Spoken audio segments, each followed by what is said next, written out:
সাম্প্রতিক সময়ে সহিংসতার আহতদের দেখতে ঢাকা মেডিকেল কলেজ হাসপাতালে আসেন প্রধানমন্ত্রী শেখ হাসিনা।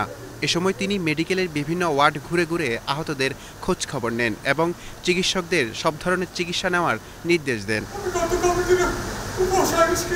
হাসপাতাল পরিদর্শন শেষে হারানোর বেদনার কথা স্মরণ করে আবেগে আপ্লুত হয়ে পড়েন সরকার প্রধান।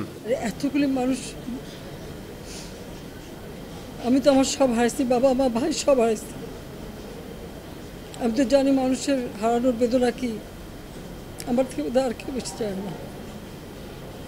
আমি চাচ্ছিলাম দেশের শান্তি থাকবে, দেশের মানুষের উন্নতি হবে, দেশের মানুষ সুন্দরভাবে বাঁচবে। আমি সব দিকে ব্যবস্থা করেছি। আর মনে হলো যেন মানুষের সেবা করার যা যা সবই নষ্ট করবে, সবই ধ্বংস করে দেবে, সবই পোড়াবে। সাম্প্রতিক সময়ে সহিংসতার ঘটনায় আহতদের চিকিৎসার জন্য যা যা প্রয়োজন সবই করবে সরকার জানিয়ে প্রধানমন্ত্রী বলেন, আহতদের চিকিৎসা শেষে কর্মস্থলের ব্যবস্থাও করে দেওয়া হবে। তারা এই সুযোগটা নিয়ে, কোটা আন্দোলনের সুযোগটা নিয়ে সারা দেশব্যাপী এই ধ্বংসাত্মক কাজ করে যাচ্ছে।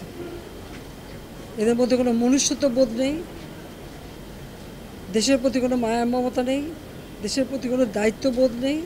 আর মানুষকে মানুষ হিসেবেই গণ্য করে না। কারণ আমি নিজেই তো কতবার আমাকে মারার চেষ্টা করেছে, তারপরেও আমি সব কিছু ভুলে, সেই শোক ব্যথা, বাবা মা ভাই হারানোর শোক, নিজের উপর এত বড় আঘাত, সব কিছু মোকাবেলা করে আমি দেশের জন্য কাজ করে যাচ্ছি না, যে মানুষ যেন ভালো থাকে। সরকার প্রধান অভিযোগ করেন, যারা এই ধ্বংসাত্মক কাজ করে যাচ্ছে এদের কোনো মনুষ্যত্ববোধ নেই, দেশের প্রতি কোনো মায়া মমতা নেই।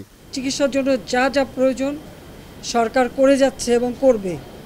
চিকিৎসা শেষে তাদেরকে অন্তত তাদের আয় রুজির ব্যবস্থা যাতে হয় সেটাও আমরা করব। কাজে আমি মানুষকে মানুষ হিসেবে দেখি। এখানে দল মত নির্বিশেষে সকলের জন্যই আমি কাজ করি।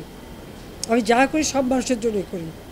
আমি এখানে কোনো এটা চিন্তা করি না কে আমার সমর্থন দেয় না দেয়, সেটা আমি চিন্তা করি না। সহিংসতার সঙ্গে জড়িতদের খুঁজে বের করতে দেশবাসীর প্রতি আহ্বান জানান প্রধানমন্ত্রী।